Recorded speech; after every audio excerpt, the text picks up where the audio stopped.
Hello, my name is Jennifer and welcome to my speed build of a base game only family home. Now I did this because Sims 4 was given out for free in the last week and I thought there might be more people new to the game who haven't received the game. So here's a picture of what the house is supposed to look like as well as the floor plan because I did get it online and I will show a link down below. I did tweak some of the things in the floor plan because I added a little space for a basement, or added a basement, so I needed an entrance to the basement, so I had to like change it up a little bit. So here I'm just starting it. Obviously it is just a rectangular house on the inside, and you know, a lot of houses are even though the house beside was one I built and it is not rectangular, but it was one I just did on my own with no plan. So as I said, this is base game only, and it ends up being a 3-bedroom, 2-bathroom home with a mostly unfinished basement. But I do put a few things down in the basement, but I mainly put it there just so that it was there for people to expand and put extra things down there as they see fit to suit the family that they may want to put in the home. But I did actually play test this house after it was built, and it was built with the family that I play tested it in mind when I did the building of it, which was a young family with 2 toddler twins and a child who was the mom of the family's younger brother who was visiting and staying in the house, just because I had an extra room and I wanted to test those things, so I had that too. So anyways, here's the door, which is, like I said, just a base game. I have to say I struggle a little bit with base game only builds because there are certain things that I miss from packs, but you know, I did my best, and it is sort of fun to see how things have changed since, you know, as we've been given more things in patch updates, which is quite nice. And I'm just playing a little bit with the foundation and stuff. And columns is where I struggle the most because I actually like the square columns that come with Get Together. I use them all the time, I have to say. So I was like, took me a bit, even though I cut it out, to figure out which column would be the best for me to use. And even the windows, the windows should have been a little bit shorter, but the windows I would have used probably were not base game. So that was the best that I could come up with. And I like those windows. I do use them quite often, but in this particular case, I probably would have preferred a window that wasn't floor to ceiling, but nothing else came even close to, in my mind, looking to what it was supposed to look like. Now here's the counters, and I always do the counters with the options off so that you can get the shapes that you want. So you just turn it off so they're not auto counters. And so that's essentially what I do, and the same thing applies to when you do the upper cabinets. It's the same way. The auto is off, so you have to pick the pieces that you want as opposed to the game doing it for you, which occasionally I'll turn it back on just because it's handier, but for the most part I tend to leave them off. And yes, bathroom tiles is something I do struggle a little bit with base game, but you know, it is what it is. That fireplace is fine. I don't mind that particular one. I really like one that comes with Parenthood a lot, but that's my second go-to fireplace in the most, because it's small, it doesn't take a lot of space. This isn't a huge home, even though it's 3-bedroom, 2-bath, but it's definitely not a starter. I can't remember the price. I'll show the details at the end on what the price is on the gallery. I did try to not use the most expensive items, but I did use better quality items than, you know, what you would put in a starter. And just the size of the house, even though it's not a huge house, it is bigger than what you would normally get with a starter home. And the tiles, how they are, where you do like the little angled one, you use Control F to get that, and then you use Control F to turn that off. And I changed the chest table, and the table is this dark brown, almost black, but later on I lightened that up because I decided I don't like it that much, but I do that off camera so you won't see that. Now, as I said, the Sims that I play tested the house with, the one sim had a younger brother, who was a child who was there, so I put things in for children. A couple of extra things off camera that I didn't do on camera, and that rug that's like the blue and pink, I end up changing that, which you will see in the little video walkthrough at the very end. that it's the same rug, just a different color variation of it. And that's a storage chest. I personally like to collect a lot in the game, so I like to have the storage chest to be able to put the extra things in my Sims inventory in it, so that they don't have to have as much in their inventory, that things they may want to keep but not sell, but don't want to wander around with it. So, but that's not something that, there isn't anything in there when I was using it, but that's not something that would transfer up to the gallery. If you actually want any collectibles to go on the gallery, you need to put them on the lot. So I have actually, the Sims who I had playtesting managed to get a couple of, I think, Sun Surfer frogs that are worth 125 simoleons, and I left 2 of them on the lot that you won't see in the speed build because it was part of the playtesting, but they probably show up in the video walkthrough afterwards. So if you stick those 2 in your Sims personal inventory, I should say, and breed them, then you can make a little bit of money to help yourself support the house. But the other thing that I did put in this house is, which again is off camera because I have a room with plants in it, so I put it on the lot in like the basement level, double basement level actually, that's not actually there because I needed it to be medium height walls, and these walls are only the shortest height wall. And I put some of the plants that were only base game into the garden. I have some non-base game plants, but I wanted to keep this base game, so they're not there. If you happen to have seasons and want to add a money tree to the lot, I have a separate room that has a perfect money tree and a perfect forbidden fruit tree in it. So if you want to add that, you can just go get the room separately if you do happen to have seasons. But this house itself, as I mentioned before, is only base game. Now, I think I want to do another base game build once they come up with all the extra swatches, assuming the swatches are going to be for build buy mode, because I'm very excited to see what we get with that whenever we get that. That will be fun, and it'll be fun to do that. And I find it a bit of a struggle to build with only base game, I have to say, as I probably said earlier, but it's kind of fun. I like to challenge myself, so it's kind of fun to do that. And there is so much more than when base game came out to be able to do this type of thing. So even a base game only house now is different than a base game only house, when the game released. Now here I'm adding that basement I mentioned, and with terrain, you have to actually, if you don't want the dirt to come up to cover your foundation, you need to start outside of the basement, which I mentioned in another video recently. This is where I went off the floor plan where I added the basement, because that's supposed to be like a walk-in closet. I figured it wasn't really that important, so it's not for me. It just became an entrance to the basement. And the floor plan had closets on it. Again, since I wasn't using Get Together, so I wasn't using the closets, which if I was, I will often put those closets in. But because of that, there's no closets in these rooms. I put dressers in this room, which is kind of the guest room, but it's where the child, the younger brother, is sleeping. So there's some Kulala Defender lights there, so no monsters under the bed because of the lights. And a lot of theme is blue throughout the house. The child's room is blue. You might have noticed the living room, dining room, kitchen area was blue. I guess the blues, there's a lot of blues. That makes it easier in the base game, so I just used blue. And I did change the bed there. Those 2 beds are different brown woods. So off camera, they're still both blue bedspreads. And I purposely have them separate because if you're actually playing with your Sims and you had 2, by having them separate, then you can know which bed that they're going to, because if you have the same color beds in the house, then you don't know which of the beds that they're going to. They should only go to the one that they have claimed.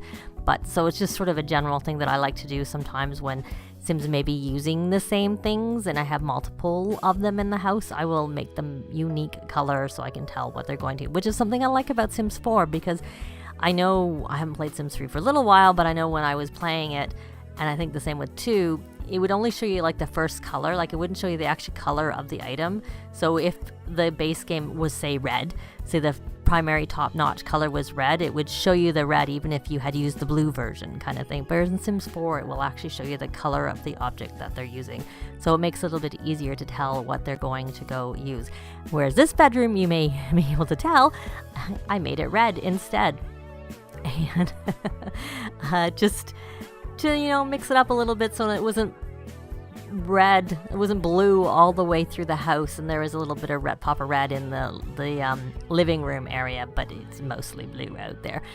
And just some little lights there.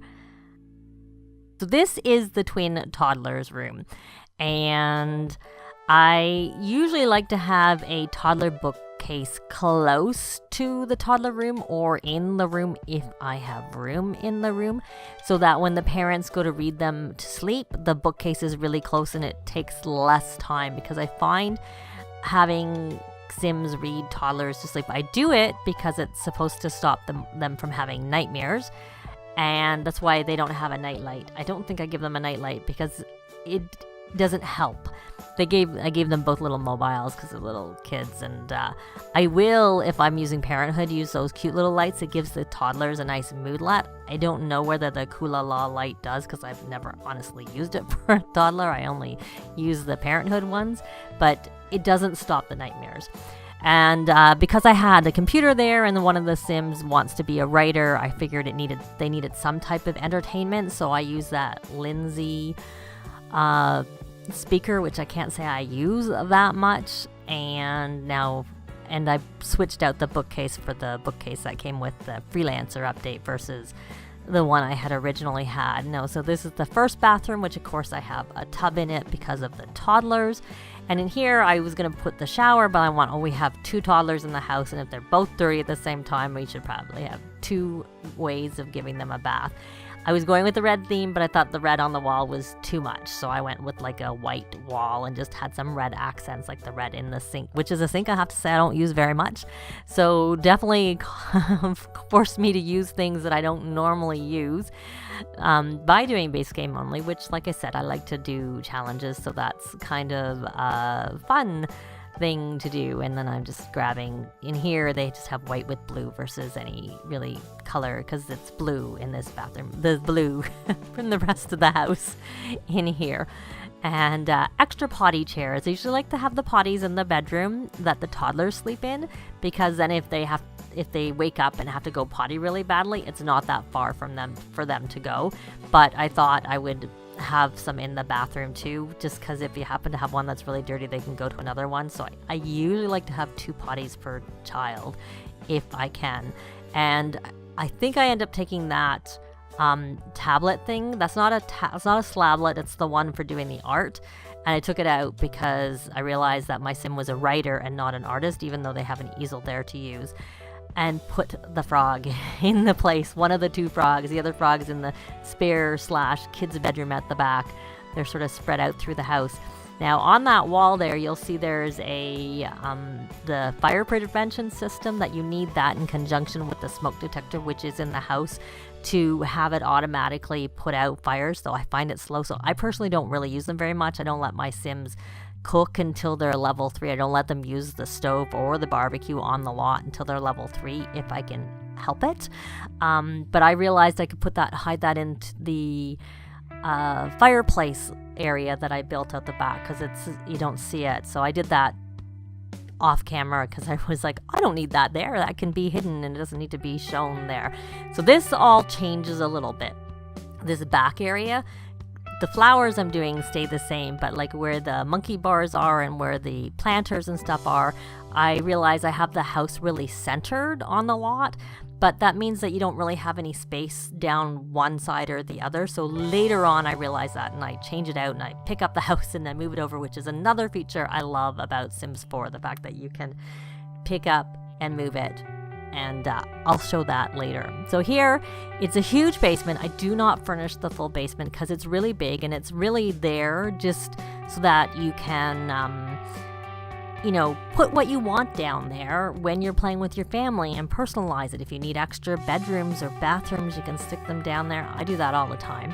But I figured I would use some of it and put a little exercise area and a woodworking area. And also, if you do have other packs, it's another place to put skill building items and things from other packs. There's where you may have noticed me moving. I had moved everything over, and I ended up fencing this whole area all the way to the back. Not the whole lot, just this little area. The garden is outside of the fenced area, but I do have the monkey bars will end up in the fenced area. And then I realized, because I didn't show me adding the landscape paint because I just erased it all there. Because the bulldoze lot doesn't do that, but there's a button underneath the bulldoze lot where it's flattened lot, and it also gets rid of the terrain paint. So that was nice. It meant I didn't have to go and erase everything that I had done when I moved it over, because when I moved it over, everything was in the wrong spot because I had to move everything. So here I'm just adding the terrain paint back. And like the fire prevention system I did when I was playtesting the house, I was like, oh, I don't need that there. I can put that somewhere else. So you don't see that. It's just in the build on the gallery. It's not there. It's off. This is where I come in and realize I don't really want that big because of the fact that I've spread it over and I want the flowers sort of going in front of the whole thing. And I left them their original light blue color and added a couple of sunflowers to it. I did not use move objects. I've been trying to challenge myself to not use move objects for the most part when I'm building. I find it hardest when I'm doing landscaping. So here we are going through, and there'll be a few changes here because this is my slightly edited version of the house from when I play tested it. I added a few pictures to the wall there that the dad painted because he's creative, and even though he wants to be a writer, I did have him do a little bit of painting. Now those are the curtains I used, which that rug that I changed out, the colors actually go exactly together. So here's the little toddler's room with all the cute little toddler decals and pictures on the wall. That's one thing that I do use a lot from Base Game is all these little cute pictures that they have. I use them in my toddler's rooms quite often, and I really, really like them. So I didn't find it hard to do the toddler room with only Base Game items, other than I didn't use a little wall light that comes with Parenthood, but that wasn't essential. It was fine not to use it. But kids I find a little harder. I really like the kids room stuff, but this room is supposed to be more a guest room. So I actually did start putting a whole bunch of kids paintings and pictures on the wall, because there are some of those too, even though I really like kids room stuff for that. But I realized it's the guest room that the little brother is staying in, so it would have a couple of kids features to it, but not on the wall. That's why I changed it out, so it's a little bit more grown up and not kid other than the two beds in there. So here's a little red room that they have with a few decor items, not too much. One thing I did do is there's a couple of laundry hampers in the house, and if you have laundry day, you can replace those laundry hampers with the laundry day hampers. So I made the spot, and in the entrance off to the side yard, there's two spots beside the bookcases where you can put a washer and dryer, and obviously there's even a little bit of room to put the drying rack outside if you want to. So here's just some shots. As I said, I sort of did a little video walkthrough of the house instead of just doing screenshots, and there's the picture. That's one other place I struggle a bit is pictures with the decor item, but except for the toddlers, I like their stuff a lot. So here we're going outside, and it's starting to get dark in the game. So by the time we end this little video walkthrough, it's not quite dark, but it's definitely a lot darker. And I have seasons, so there's a rink in the public space out here. This is in Newcrest where I built this place. And there's that monkey bar, and then we're going to end with the shot of the yard, which at this point I have planted some things. I placed some things, and they planted some extra plants that I didn't have in my little garden that I had saved. And there's a big moon there. And here we are, the details from the gallery that you can see. When I recorded this, it wasn't on the gallery, but it will be on the gallery by the time this video is released. And there is the overall floor plan. And I will also end with a screenshot again of the house from the front. But that's it for this video. Thanks very much for watching, and we'll see you next time. Bye! This has been Jennifer. If you have any comments or suggestions, please leave them below. I'd love to see them. If you liked the video, please leave a like. And if you'd like to see more videos of challenge, let's plays, tutorials, and occasional speed builds, please subscribe if you haven't already done so. Thanks very much.